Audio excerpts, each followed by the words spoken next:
क्या पढ़ना है? Ohm's law. OHMS, Ohm's law. Ohm's law, Ohm's law क्या है? बोलो क्या है? नाम होगा साइंटिस्ट। देखो, हाँ, ओम्स जो है एक फ्रेंच साइंटिस्ट का नाम था। वो क्या था? फिजिस्ट था, ठीक ना। उसने एक रिलेशन बताया है। क्या बताया? एक रिलेशन बताया। किसके किसके बीच में?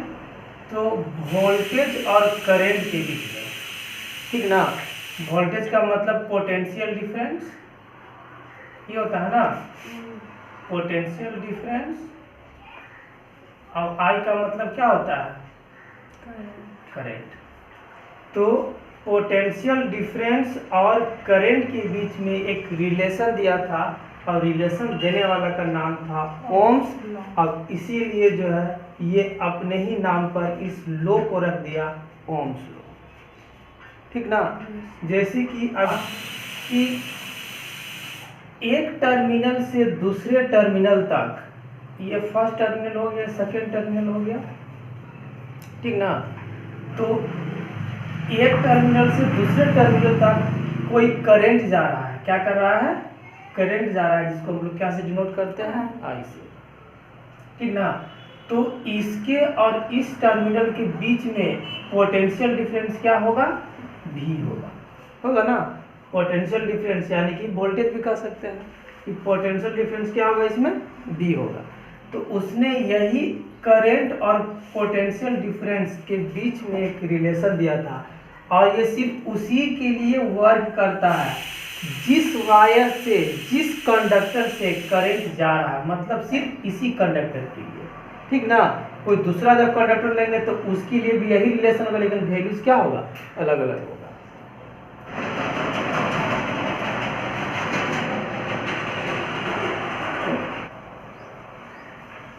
द पोटेंशियल डिफरेंस भी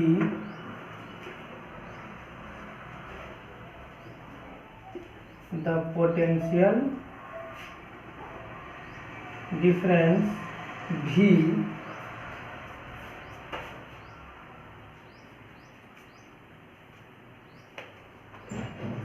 the potential difference V and current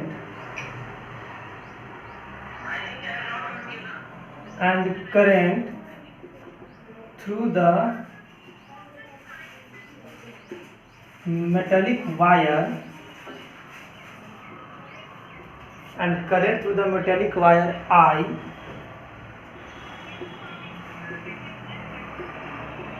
is directly proportional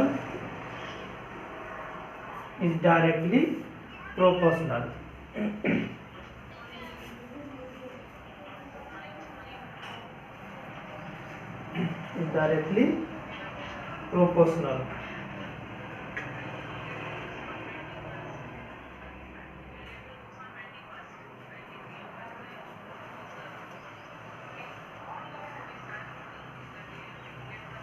हो गया?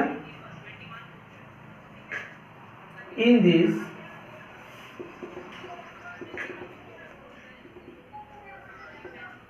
Temperature is same.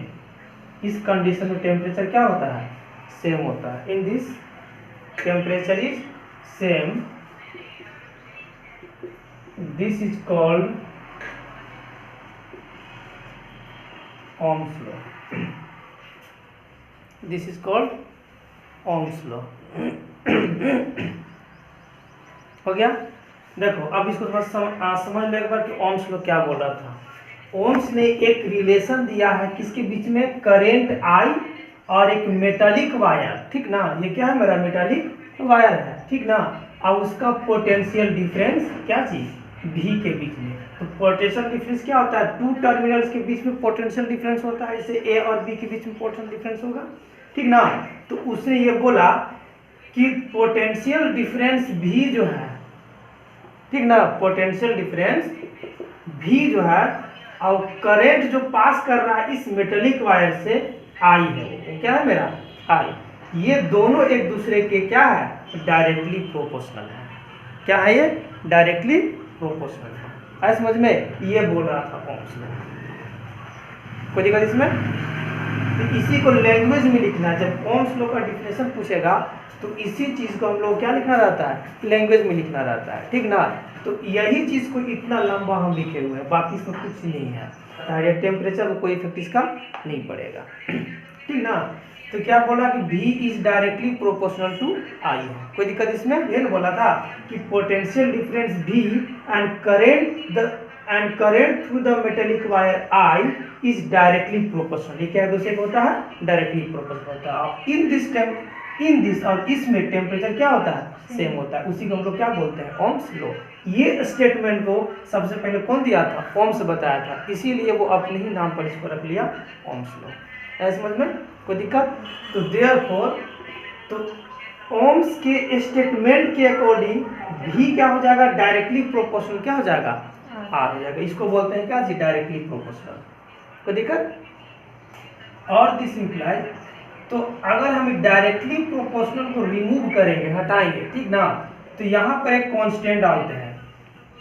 क्या डालते हैं? एक कांस्टेंट डालते हैं जिसको हम लोग बोलते हैं आर। क्या बोलते हैं उसको?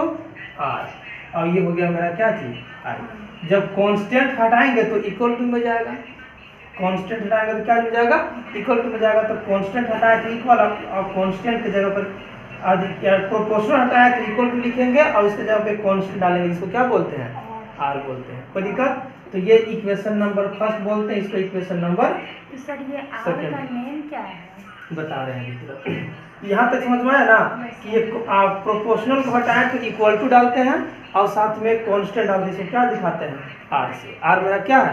कांस्टेंट। यहाँ पर लिख देंगे where R is equal to resistance. इसको क्या बोलते हैं? रेजिस्टेंस बोलते हैं। और ये मेरा होता है कांस्टेंट। क्या होता है? कांस्टेंट, ठीक ना। इस चीज को समझना थोड़ा सा कि बोल रहा है कि V is directly proportional to I, यानी कि पोटेंशियल डिफरेंस करंट के डायरेक्टली प्रोपोर्शनल होता है। इसका मतलब हुआ कि वोल्टेज अगर बढ़ेगा तो करंट भी बढ़ेगा, ठीक ना।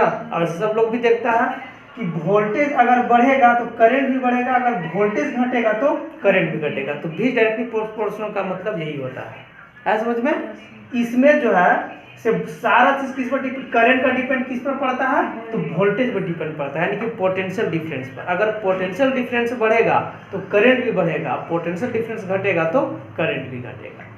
यही सबसे पहले कौन बताया था? Ohm's law. तो यहाँ से V इक्वल टू क्या हो गया? RI हो गया, जहाँ R मेरा क्या होता है? रेजिस्टेंस होता है। क्या होता है? रेजिस्टेंस। और रेजिस्टेंस की तरफ क्या होता है? कांस्टेंट होता है। अब कल हम बताए थे कि रेजिस्टेंस को कैसे दिखाते हैं? इस तरह से बताया था ना, इसको R से दिखाते हैं। यही तुम्हारा क्या है? रेजिस्टेंस है। ये रेजिस्टेंस का वर्क क्या होता है? तो हम बताए थे कि ये रेजिस्टेंस का वर्क होता है कि जो करंट इसमें पास कर रहा है, ठीक ना, उस करंट को क्या करता है? अपोज करता है। क्या करता है?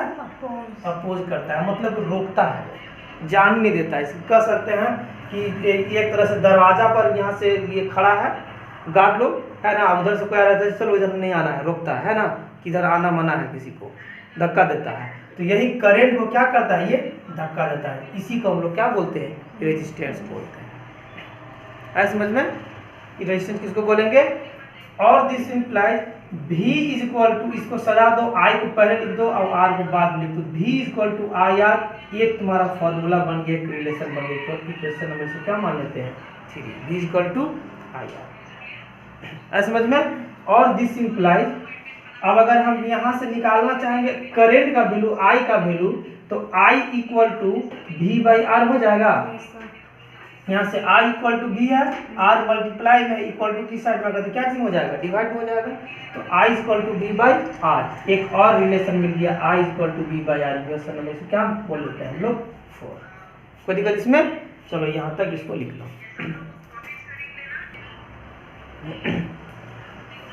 अगर ठीक 1 मिनट, यहाँ से तो वोल्टेज आराम से निकाल लेंगे हम, potential difference V equal to IR। यहाँ से करंट निकाल लेंगे, अगर रेजिस्टेंस निकालना होगा तब तो R करके V इनटू, हाँ बिल्कुल। तो यहाँ से R इक्वल टू निकालेंगे तो क्या हो जाएगा? यहाँ से देख लो, R equal to V by I हो जाएगा, वोल्टेज बाई करंट, यानी कि पोटेंशियल डिफरेंस बाई करंट। इसको इक्वेशन नंबर 5 लिखेगा, ठीक ना। तो न्यूमेरिकल्स में न्यूक्लियस बनाने में ये बहुत सारा काम देगा तुम्हारा, करंट निकालने में, रेजिस्टेंस निकालने में और वोल्टेज निकालने में, ठीक ना।